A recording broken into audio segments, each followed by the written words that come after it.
Hi guys, কেমন আছেন সবাই? আশা করি সকলেই ভালো আছেন। তো এই মুহূর্তে সামাজিক যোগাযোগ মাধ্যমে দুটি নাম খুব ভাইরাল। একটা হচ্ছে তাসনিম সারা আর একটা হচ্ছে রনি। তো তাসনিম সারার হাজবেন্ড হচ্ছে রনি ভাই। তো গতকালকে আমরা তাসনিম সারার কিছু বক্তব্য শুনেছিলাম, তো আজকে আমরা রনি ভাইয়ের কিছু বক্তব্য শুনবো, তাহলে আমরা বুঝতে পারবো যে কোনটা সত্য আর কোনটা মিথ্যা, কে সত্য কথা বলছে কে মিথ্যা কথা বলছে। তো রনি ভাইয়ের বক্তব্যটা শোনার আগে আমি একটা ছোট্ট ক্লিপ দেখে আসবো, যেটা হচ্ছে কিছুদিন আগে চ্যানেল 24 একটা প্রতিবেদন করেছিল নারীদেরকে নিয়ে। তো সেখান থেকে আমরা ছোট্ট একটু ক্লিপ দেখে আসবো। আজকাল বিবাহ বিচ্ছেদের অন্যতম কারণ অতিরিক্ত কাবিন, যা প্রবণতা তুলনামূলক বেশি লক্ষ্য করা যায় স্ত্রীর পক্ষ থেকে স্বামীকে তালাক রাইট। দেওয়ার ক্ষেত্রে। পরিসংখ্যান বলছে উচ্চশিক্ষিত, বিত্তশালী এবং শহরাঞ্চলে বসবাস করা নারীরাই বেশি বেছে নেয় বিবাহ বিচ্ছেদকে। রাইট। চলুন আমরা রনি ভাইয়ের বক্তব্যটা শুনি।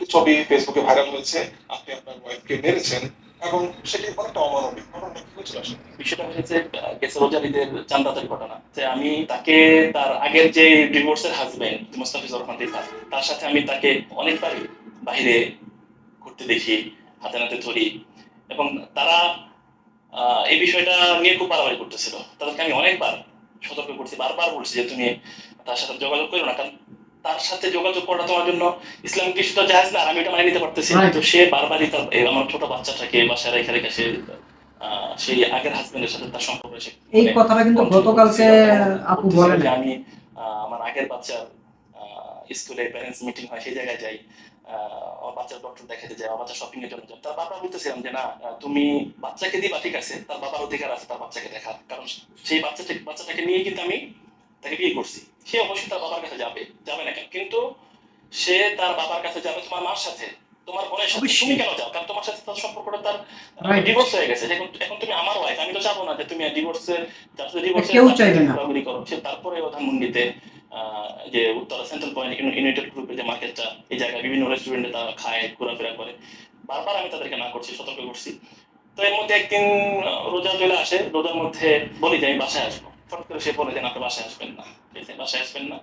আপনার বাসায়? হ্যাঁ, আমার বাসায় আমাকে আসতে না বলে। খুবই খারাপ লাগতেছিল আমার, যে আমার ওয়াইফ আমাকে বাসায় আসতে না বলে। তো এই চাঁদাতের দিন আমি সহ্য করতে না পাইলে, যে চাঁদাতের আগের দিন তারা একসাথে গাড়ি দিয়ে বাসার থেকে বের হয়, তারা শপিং করে, তারা ঘোরাঘুরি করে। এর আগে 14-15 রোজাতে তারা ওই আগের হাজবেন্ডের বাসা 7 নম্বর সেক্টরে, আমার ওয়াইফ তার বাসায় যায় 2 দিন, এবং সেগুলো সবই আমি জানি। তার বারবার আমি নিষেধ করার পরও সে তার বাসায় যায়, বাইরে তো ঘোরাঘুরি করো, তার বাসায়ও যায়। তো এগুলো আমি একদমই নিতে পারতেছিলাম না। লাস্ট সে যখন তার বাসায় যে যায় সেটা আপনি কিভাবে জানেন? হ্যাঁ, এটা আমি আমি লোক মারফত জানছি, এবং তার বাসায় যে দারোয়ান আছে, দারোয়ানের কাছ থেকে আমি জানতে পারছি, আমার বাসার দারোয়ানের কাছ থেকে আমি জানতে পারছি, এবং তার পিছনে আমার লোকও ছিল, কারণ আমার সত্যটা জানা দরকার ছিল। তো সে যে আমার সাথে বৈবাহিক সম্পর্কে আবদ্ধ হয়েছে, এটা সে কি আমার সাথে প্রতারণা করতেছে কিনা, ফ্রড করতেছে কিনা। সে তো দুই নৌকা পাওয়াতে চলতে পারে না। তো না। জিজ্ঞেস করলে বলে যে বাচ্চার জন্য গেছি। তো বাচ্চার জন্য তুমি তুই লোকটা ঘোরাফেরা করতে পারো না। এবং এরকম কি আমার 1.5 মাসের 2 মাসের ছোট বাচ্চাটারে তার মার কাছে বাসায় রাইখা সে ওই লোকের সাথে বের হয়ে যায়। সকালে দুপুরে বেরোয়, সকাল দুপুরে 11টা 12টার দিকে বেরোয়, রাতের 12টা 1টা দিকে বাসায় আসে। দুধের বাচ্চাটাকে বাসায় ফেলা রেখে। তো তখন আমার অনেক খারাপ লাগে বিষয়টা। পুরো রমজান মাসটাই, ইবাদতের মাস খুব কষ্টে কাটাইছি। তো যখন দেখলাম যে 28 রোজার দিন ওই লোক তাদের পুরো ফ্যামিলি নিয়েই তারা মার্কেটিং গেছে, মার্কেটিং করেছে, খুব আনন্দ ফুর্তিতে আছে, আমার কথা তার খেয়ালই নাই।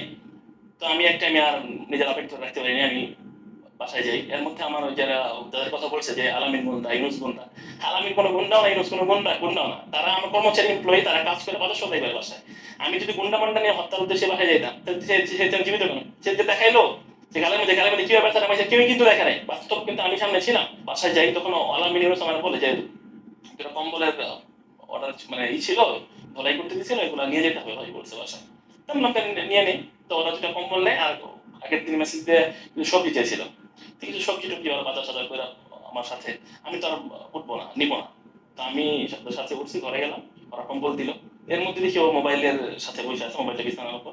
তো আমি যখনই তার মোবাইলে ধরতে যাই, সে সাথে সাথে মোবাইলটা চাপা দিয়ে নিয়ে যায়, অনেক কেড়ে নিয়ে যায় আমার কাছ থেকে।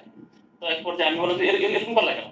পরে সে টেরে আসে আমার দিকে যে কি হয়েছে কি হয়েছে। জিনিসটা খারাপ লাগে, যে মোবাইল তো, এটা তো হাজবেন্ড ওয়াইফের মধ্যে কোনো প্রাইভেসি নাই। আর এতদিন আমি মোবাইল ধরতে পারতাম, এই 1-1.5 মাসের গ্যাপে আমি মোবাইল ধরতে পারবো না, মানে কি এমন ঢুয়ে গেল মোবাইল। মানে তার মানে হচ্ছে তারা ঘোরাঘুরি করতো, আপু তাদের কিন্তু সাথে বলেছিল তাদের আরো নামাজ ক্লোজ ছবি পড়ছে, টবি আছে, এগুলো আমি নামাজরত দেখে ফেলাম। অবস্থায় মোবাইল বলে যা নিয়ে বেরো গেছে। যান, বেরো, ধাক্কা মারতে চায় আমার, ধাক্কা মারার মতো হাত দিকে লাগানোর সাথে সাথে আমি তারে একটা থাপড় মারতে যাই। সে সরে যায়, যখন সরে যায় তার পাটা, থাপড়টা কিছুটা লাগে, কিছুটা লাগে। এর মধ্যে তার পাটা আপনার ওই খাটের যে কর্নার বক্স খাটের নিচে যে এরকম খালি জায়গা থাকে, হ্যাঁ, এই খাটের এই সাথে পাতা বাইরে যায়, এখানে সে বেঞ্চের খুব ভালো করে সরে তো বাইরে যায়, বাইরে সে ঘুরে ঘুরে যায়, এই জায়গা পর এই জায়গা টুল থাকে একটা টুলের মতো, এই টুলটাকে সে ধরতে নিয়ে, টুলটা তো ছোট টুল, যখন ধরে সেটা ব্যালেন্সার রাখতে পারে না, টুলের নিচে আবার এরকম কাজ কাজ কাজ ফিটিং করা গ্লাসের মতো, টুলটা খাইতে পড়ার সাথে সাথে কাজ ভেঙে যায়, সে তখন সরাসরি পরে একটু চেহারার উপরেই পড়ে, চেহারার উপরে পড়ার সময় সাথে সাথে দেখলাম যে ব্লিডিং শুরু, নাকে বাড়ি খায়, চেহারা বাড়ি খায়, ক্লাস দিয়ে তার চেহারা কেটে দেয়, তো ব্লিডিং শুরু হয়ে যায়। তো এর মধ্যে আমি তারা ধরতে যাই, ধরতে যাওয়ার সাথে সাথে লাফাই উঠেছে, লাফাই উঠে সে চিল্লায় বাইরের দিকে বারান্দার দিকে যায়, যায় সে বলতে থাকে ডাকাত ডাকাত ডাকাত, যখনই দেয় ডাকাত ডাকাত তখন আমি চিন্তা করলাম যে মানুষ যেহেতু নিচের মানুষ আছে, তোরা এসে তোরা তো একটা তাদের সাথে মিসআন্ডারস্ট্যান্ডিং হয়ে যাওয়া, তখন আমি দিক থেকে চলে আসি। তো এই ছিল ঘটনা। বাসায় তখন শুনে জিজ্ঞেস করার পর বাসায় পুলিশ আসছে, তখন চিন্তা করলাম যে অবশ্যই তারা তো অন্য মামলা করবে না, যেহেতু মামলা অলরেডি আমি অ্যারেস্ট হয়ে সময় আমি আর তাদের কাছে যাই না, তারা চিকিৎসা করে বাসায় আসে। তো বাসায় আসার পর থেকেই তারা আমার সাথে আমি যোগাযোগ করার চেষ্টা করি, কিন্তু তারাও যোগাযোগ করে এইভাবে যে সে আমাকে ডিভোর্স দিয়ে দিবে বা আমি তারা ডিভোর্স দিয়ে দিব, এগুলো শর্ত তারা দিয়ে থাকে। তো আমি তারা ছাড়তে চাই না, কিন্তু বলি যে না, আমার ওয়াইফ সে বাচ্চা আছে, তার সাথে একটা মিসআন্ডারস্ট্যান্ডিং বা যাই হয়েছে, যেটা মিউচুয়ালি আমি যেতে পারি, আমার সংসারটা যেন থাকে, কারণ আমি তো সংসার করার জন্য বাসাটা নিচ্ছি।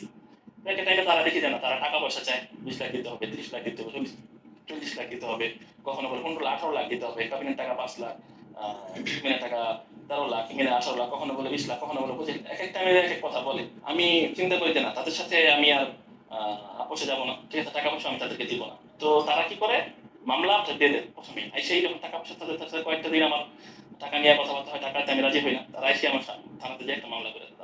আপনি বলছেন যে শুধু আপনি ধাক্কা দিয়েছিলেন, এছাড়া আর কোনো সেখানে মারধর হয় না? সে আমাকে দিছে, আমি তার একটা থাপ্পড় দিতে গেছিলাম, থাপ্পড়টা লাগে, এই থাপ্পড়টা থেকে সরে যেতে গিয়ে সে পড়ে গেছে। এছাড়া আর কোনো মারামারি হয় না সেখানে? সেখানে যদি আমি আসলে তার সেই যে কথা বলছি, আমি তারা ফোন করতে গেছি, আমি যদি আমার ওয়াইফকে ফোন করতে যাবো তাহলে তো আমি তারা ফোন করিয়ে আসতাম, আর আমি যদি যেভাবে গুন্ডা গুন্ডা তো গুন্ডা নিয়ে গেলে সে বাঁচে কিভাবে? যখন বাইরে যেত, আপনি তার সাথে লোক দিয়ে দিতেন এবং তাকে বারান্দায় যেতে দিতেন, এই কথাটা সে বলেছে। এই বিষয়গুলো কখন থেকে শুরু হলো? এই পাঁচ যখন 2-4 দিন গাড়ি নিয়ে বারান্দা দিয়ে দিকে নিতে যায়, সে টাকা দেয়, সে তার সাথে ইশারা ইশারা কথা বলে, সে বাসার নিচে আসে, ফোনে তার সাথে চোখাচোখি করে, গাড়ি নিয়ে আসে। যখন আমি বিষয়টা দেখলাম, তো তখন আমার খারাপ লাগলো, তুমি তখন বললাম যে বারান্দা যাওয়া না। সে একটা কমপ্লেন করেছে, আপনার আগে 4টা বিয়ে হয়েছিল, এবং আপনি কমপ্লেন করছেন তার আগে 4টা বিয়ে হয়েছিল। আসলে বিষয়টা আমার আগে দুটো বউ আছে, যাইনি সে আমাকে বিয়ে করছে, ঠিক আছে, আমি তো চেন আমাকে। কেন ভাই, তোমার আবার দুইটা বউ থাকতে আবার বিয়ে করা লাগবে কেন? ঠিক আছে, এখন আমার 3টা বউ থাকুক আর 4টা বউ থাকুক, আমার জন্য তো, ছেলেদের জন্য তো 3-4টা বিয়ে করা যায়, বৈধ, অবশ্যই বৈধ। আমি তো কোনো ইলিগাল কাজ করি না, আমি কোনো ওয়াইফকে ছাইরাই কিন্তু কোনো ওয়াইফকে বিয়ে করি না, প্রথম ওয়াইফকে ছেড়ে দ্বিতীয় ওয়াইফকে ছেড়ে তৃতীয় ওয়াইফকে বিয়ে করতে না। আমার সব ওয়াইফই কিন্তু সবারই দোষ আছে ভাই। এবং কেউ বাদ দিয়ে ডিভোর্স দিয়ে কিন্তু আমি বিয়ে করি নাই, সবাই প্রেজেন্ট আছে, স্টিল আছে, তারপর আমি বিয়ে করছি। সে প্রত্যেকটা হাজবেন্ডকে ডিভোর্স দিয়ে তাদের কাবিনার টাকা নিয়ে তাদের কাছে গোল্ড স্বর্ণ নিয়ে তাদের নামে মামলা দিয়ে সে বিয়ে বলে করছে। প্রথমটা এটা তো উনি অস্বীকার করতেছেন। কেউ সে আমি একটু পেপারস নিয়েছি ভাই, আমি কোনো আজকে যে কথাগুলো বলবো সব মুখে কোনো কথাই আমি আসলে আপনাদেরকে বলতে চাইতেছি না, কারণ মুখের কথার বেরো এখন নাই।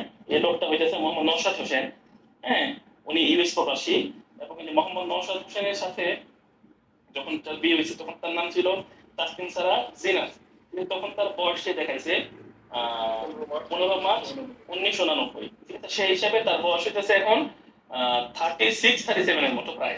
এখন এইটা হচ্ছে নওশাদের সাথে তার যে পাসপোর্ট, এই পাসপোর্টের কপি, ঠিক আছে, দেখেন আপনি এখানে তাসনিম সারা জিনাত, এখানে স্পাউস দেখেন মোহাম্মদ নওশাদ হোসেন, এবং এই যে জায়গার মধ্যে যে একটা আপনার ফেসবুকে যে আপনার পোস্ট দিচ্ছে, সেই জায়গার মধ্যে কমেন্টস করছে, উনি ওনার চাচার সাথে ওনার আগে দুটো বিয়ে হয়েছিল, ওনার চাচার সাথে বিয়ে হয়েছে? কি বলতেছেন?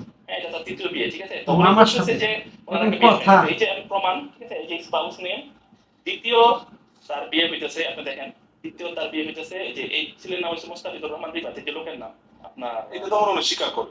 হ্যাঁ, এটা স্বীকার করে, এবং এদের সাথে 2বার বিয়ে হয়েছে, 2বার ডিভোর্স হয়েছে, এখন 3 নাম্বার আবার জেনেছে তার কাছে। তারা কি নিয়ে তো সমস্যা, এই যে তার মেয়ে এবং সে, ঠিক আছে, এখানে সে তার ডেট অফ বার্থ দিছে 15/3/1996-তে, ওটার মধ্যে দিছে 89-এ, এটার মধ্যে দিছে 96-এ, তার মানে এখন তার বয়স দেখা যাচ্ছে 26-27, আর ওটার হিসেবে তার বয়স হইতেছে, এটার মধ্যে তার নাম হইতেছে, প্রথম হাজবেন্ডের সাথে তার বিয়ে হয়েছে তাসনিম সারা জিনাত, এটার মধ্যে সে পাসপোর্ট করছে তাসনিম সারা প্রিয়া, স্পাউস হয়েছে মুস্তাফিজুর রহমান রিফাত। প্রথমটার মধ্যে তার নাম মোহাম্মদ নওশাদ হোসেন, দ্বিতীয়টার মধ্যে তার নাম হয়েছে মুস্তাফিজুর রহমান রিফাত। সে বলছে তার আমি কিছু দিই, বাচ্চা হওয়ার পর তার আমি এই গিফট গুলো দিচ্ছি। এটা হইতেছে এই যে সে আমাকে তালাক দিচ্ছে 13 তারিখে। সে বলছে যে সে আমাকে 2 বউ জানা বিয়ে করে নাই, সে আমাকে 2 বউ, আমার বউ আছে সে জানতো না। সব হ্যাঁ, এটা অবশ্যই বলেছি। দুই বউ জেনে কেন বিয়ে করছি তো আমার এটা কবে এই চ্যাটিংটা? এগুলা 150 আছে। হ্যাঁ, এটা আমি তো প্রমাণ হয়ে গেল আপনাদের সরাসরি। দিয়ে দিব ইনশাআল্লাহ, হোয়াটসঅ্যাপে দিয়ে দিব এভিডেন্স। আমি কি এটা ও দেখবে না, এগুলা ও জানে যে আমি কোনো ভুয়া এভিডেন্স দেখেন আসবো না। প্রপার্টি করে আমার অভ্যাস নেই, প্রপার্টি করে ওদের অভ্যাস। এটা তো প্রমাণ হয়ে গেল। কোন বউকে ভালোবাসে? আমি তোমাকে ভালোবাসি বউ, বাস। শুধু তোমাকে ভালোবাসি, মানে আমার তারে সে তো রাগ করতেছে বিষয়টা নিয়ে, আমি তাতে বুঝাইতে হবে যে আমি তোমাকে ভালোবাসি। তখন সে লিখছে আপনি আপনার 2 বউকে ডিভোর্স দিয়ে দেন, দিবেন? আমি চৌকি বউ। তার মানে সে আসছে আমার 2 আপনি এখানে ডিভোর্স দেওয়ার বিষয়টা রাজি হয়নি?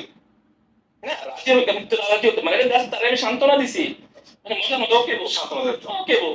আমার ওই 2 ঘরে তো 7টা বাচ্চা আছে, তো 7টা বাচ্চারে মানে ট্যালেন্ট আছে। আমি তার কথা ফালাই দেবো, তারই তো আমি ছাড়তে চাইনি। আমি তার ডিভোর্স দিচ্ছি, আমি কোনো বউ আমি কারো ডিভোর্স দেওয়া প্রস্তুত না। যাদের কি বিয়ে করছে তার খবর আমার লাইফে আছে, এবং সে 3 জন 4 জন যাই বলছে আমার লাইফে যারাই আছে আলহামদুলিল্লাহ আলহামদুলিল্লাহ আমার বউ সে বাচ্চা কেউ ডিভোর্স করিনি। যে রিং চেয়েছে আমি তাকে রিং দিছি, এটা নিবো, আমি তাকে দিয়ে দিচ্ছি ইনশাল্লাহ। বলছে আরেকটা জামা নিছি, অর্ডার করছি আমি। তো এগুলো জুতা তো মানে দেখাটাই আপনার দায়িত্বের মধ্যে পড়ছে। 100% কটা জুতা দেওয়ার দায়িত্বের মধ্যে পড়ছে। মানে আপনি জুতা কারখানা দিয়ে দিবেন, আপনার জামার কারখানা দিয়ে দিবেন, একটা মানুষের যতটুকু নিয়ে ততটুকু দিবেন। আপনার সংসার যারা চালান তারা একটা মানুষের চাহিদা পুরা করবে, বেসিক চাহিদা যেটা। বরং আমি তারা বলছি অবশ্যই। যে অপচয় করো না, রাইট। কোনো কিছু অ্যাক্সেস ভালো না। তোমার যেখানে 2টা লাগে তুমি 2টা নাও, 3টা লাগে 3টা নাও। তুমি 5টা 10টা 20টা নিবা, এটা নিয়ে শুধু শুধু ফালা রেখে কি লাভ? এর জন্য বলা হয়েছে এখন সে আমার কাছে জুতা চাইছে, তার যদি আগে 5টা জুতা থাকা থাকে তাহলে সে কি সেটা নিয়ে ফালা রাখবে? ঠিক আছে, সে বলছে আমি তারা কাবিনের টাকা দেনি। এই যে তার মা স্পষ্ট দেখেন, তার মার হাতে আমি কাবিনের টাকা দিছি। হ্যাঁ, কিছু কাবিনের টাকা বকেয়া আছে, ও এটা ছবি কাবিনের তোলা। টাকা বকেয়া আছে। এই ছবিটা কি আপনাদের বিয়ের সময় তোলা আছে? মা মা পেতেন, তার মা পেতেন, তার মামা পেতেন, তার বোন পেতেন। কাবিনের টাকা দিচ্ছেন, সেই ছবি কাবিনের টাকা দিচ্ছেন, এই ছবিটা মানে তোলার কারণ কি? মানে প্রমাণ রাখার জন্য শুধু এরকম? মানে বিষয়টা হচ্ছে আপনার কাবিনের টাকা এগুলো আসলে সব মনে করেন যে একজন আরেকজনকে এখন কিছু খাওয়াই দিতে গেল ভাই ছবি ওঠায়, একটা ছোট মিষ্টি খাওয়াই দিব, এটা ছবি ওঠানোর কোনো প্রয়োজন না। এটা কোনো এভিডেন্সের ভিতরে পড়ে না, মানুষের শব্দ ওঠায়। আমি বিয়ে করছি, বিয়ের একটা এভিডেন্স হিসেবে যে আমি কাউকে মহারণা দিয়ে আমার ওয়াইফকে বিয়ে করছি, সেই হিসেবে আমি আজকে যে এই ছবিটা যদি আমি নাও উঠাইতাম আপনাদের দেখাইতে পারতাম। কত টাকা শুট করেছিলেন? এখানে আমি তারা 50,000 টাকা দিচ্ছি, বাকি টাকা পাওয়া না।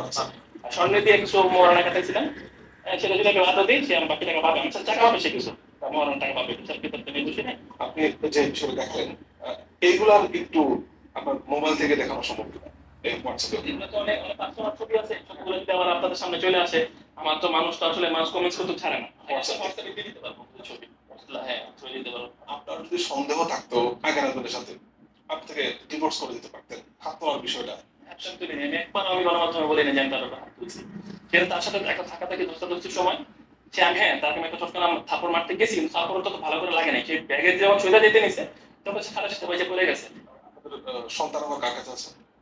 আপনার সন্তান যে আমার সন্তান তার কাছে আছে। আর সবচেয়ে লজ্জার বিষয়টা হচ্ছে 8-10 মাস ধরে সে আমার বাচ্চারা দেখতে দেয় না। আমি বাসা নিচে আসলে বলে দিই যে বাচ্চারা দেখতে, না, এটা ঠিক সে না। একদিনও তার মায়া হইল না সে বাচ্চারা সে আমার কোলে দেয়। এবং 10 মাস সে আমার বাচ্চা আজকে রাখছে। আমার বুকে কতটুকু ব্যথা, কতটুকু খারাপ আমার লাগে এটা আমি ব্যক্তিগতভাবে বুঝি। বা তারা যেন আলাদা বাসা নিয়ে দিব সেই কথাও কিন্তু তার সাথে আমার হয়নি। তার সাথে সে তার পাশে 2 বছর থাকবে এই কথা বলে কিন্তু সে আমাকে বিয়ে করছিল। বাট তার 1-2 মাস যাওয়ার সাথে সাথে তার মার সাথে তার প্রচন্ড ঝগড়া হয়। ঝগড়া হওয়ার পরে সেই সময় না আমি বাসা থাকবো না, আপনি আমাকে আলাদা বাসা নিয়ে দেন। তো আমি পরে বাধ্য হয়ে যেতে বিয়ে করে ফেলেছি, তার আলাদা বাসা নিয়ে দিই। এবং সেই বাসায় তার মা বোন নিয়ে এসে উঠে। ওনার যে আগের যে হাজবেন্ড, তার সাথে আপনার কোনো সময় কথা হয়েছিল? হ্যাঁ, তার সাথে আমার কথা হয়েছে, তার সাথে কথা হয়েছে। কার সাথে? লাস্ট যে হাজবেন্ড আপনি বললেন তার সাথে আমি যখন সেন্ট্রাল পয়েন্টে তাকে ধরি, এয়ারপোর্ট সেন্ট্রাল পয়েন্ট ইউনাইটেড গ্রুপে যে মার্কেটটা তার টপ ফ্লোরে ফুট করে আমি তার হাতে নাতে ধরি। আমার বাচ্চাও ছিল, মানে আমি বললাম আপনি আমার ওয়াইফ নিয়ে না আসেন। পরে সে আমাকে বললো যে ভুলে আজকের পর কোনদিন হবে না, আমি এখন আমার বাচ্চাকে দেখতে আসছিলাম। আমি বললাম বাচ্চা দেখতে আসছে আপনি তো ওর মা তো আপনাকে আপনি বাচ্চা নিয়ে আসতে পারতো, ওর বোন তো নিয়ে আসতে পারতো, আপনি আমার বউ রেখে নয়। তো সে তিনি মাপটা চাই গেছে। আজকের পরে যদি কোনোদিন দেখেন, আজকের পরে যদি কোনোদিন দেখেন আপনি নিজের হাতে বিচার করবেন। সবচেয়ে বড় প্রবলেম হয়েছে কি ভাই, এখানে ও দেখছে যে ওই লোকের সাথে তার লাইফটা একটু ওয়েস্টার্ন লাইফ খোলামেলা সে জীবনযাপন করতে পারে। ওই জায়গায় গেলে সে যেখানে খুশি পর্দা করা লাগবে না আর কি। ওই লোকের সাথে সে 10টা ছেলে ফ্রেন্ড মেনটেন করতে পারে। কারণ আমার কাছে গেলে তো 5,000-10,000 ছেলে ফ্রেন্ড দিয়ে ফেসবুক চালাতে পারবে না। কোনো যখন বের হতো বাইরে, আপনি দুজনের সাথে দিয়ে দিতেন? 2 জন সাথে নেই, একজন সাথে দিতাম। কেন দিতাম? কারণ আমার ওয়াইফের সেফটির জন্য দিতাম। চাইতাম যে একটা লোক সবসময় তার সাথে থাকতাম, তার আমি ভালোবাসি। অবশ্যই মেয়ে মানুষ একা বাইরে বাইরে ঠিক গিয়ে না। দিলে এটা আপনার ওয়াইফ খুশি হবে, ঠিক আছে? কারণ হাজবেন্ড ওয়াইফের মধ্যে কোনো প্রাইভেসি থাকে না, এটা কোনো প্রাইভেসির কিছু না রাইট। যে আমি তার প্রাইভেসি নষ্ট করতেছি। আমার ওয়াইফের সাথে একজন দিয়ে দিব, সে ব্যাগ ক্যারি করবে, সে তার সাথে থাকবে, এটা তার সেফটি। এখন সে ওই যে বাইরে গেলে যাচ্ছে আরেক লোকের সাথে দেখা করবে, আরেক লোকের সাথে রেস্টুরেন্টে খাবে, এটা তার প্রবলেম যে সে আরেক জায়গায় উল্টা পাল্টা চলবে দেখে তার এটা আপত্তিকর মনে হয়েছে, লাস্টে অবশ্যই। সেগুলো নিয়ে খারাপ মাইন্ড করতেছিল।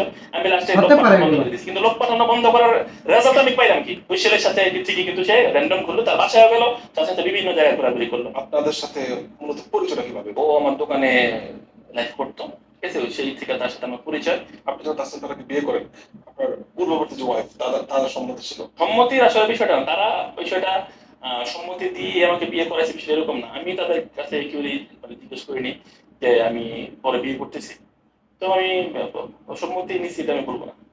উনি একটা অভিযোগ আপনার নামে করলেন যে ওনার পিতার ফ্ল্যাট ছিল, সে ফ্ল্যাট বিক্রি করে আপনি আপনার বিজনেস স্টাবলিশ করতে চেয়েছেন। যে ফ্ল্যাটটার কথা ও উল্লেখ করছে, এটা এটা এটা তার সে নিজে একটা মানে নিজের জায়গা ফেসে গেল আর কি।